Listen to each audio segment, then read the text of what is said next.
पढ़े जब हम चल जाए तो भैया आ जाए है घर में रहते ने मैया आगे घर में नहीं आई वो सुने के छोड़ी हो जाए तो हाला देते देख ले तो तोरा कोई लेते लेते तो भाग जाए है छोड़ा रे खेते खेते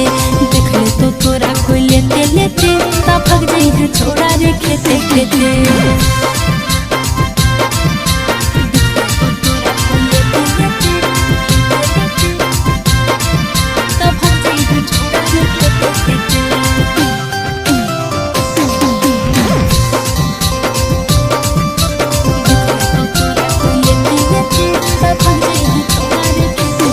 छोड़े जियो ते जवानी में उठवाई देंगे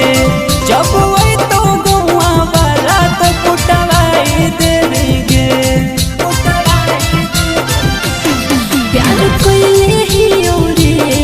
ये करते जवाना जब जन तो गुआ वाला करबो की जाके बहाना आगे चलते बता दे बढ़िया रुपया हो जाए तो लेटे जेते देख ले तो तोरा कोई लेते लेते तब भाग जाई हो छोड़ा रे खेते खेते देख ले तो तोरा कोई लेते लेते तब भाग जाई हो छोड़ा रे खेते खेते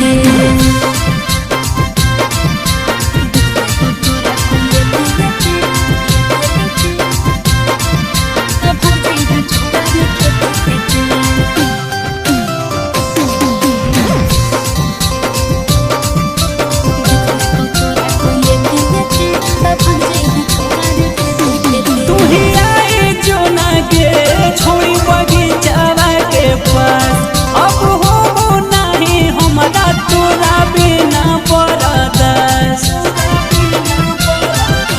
तोरे पूछल करे रे छोड़ा हाथ नहीं सहरी पापा माना कैले है घर से निकाले ले बहरी कहो हो राजू परवा कर से कर ले आके भेटे भेटे तो तोरा कोई लेते लेते तब भाग जाई हो छोड़ा रे खेते खेते देख ले तो तोरा कोई लेते लेते तब भाग जाई हो छोड़ा रे खेते खेते। शिवाय रिकॉर्डिंग स्टूडियो जमुई।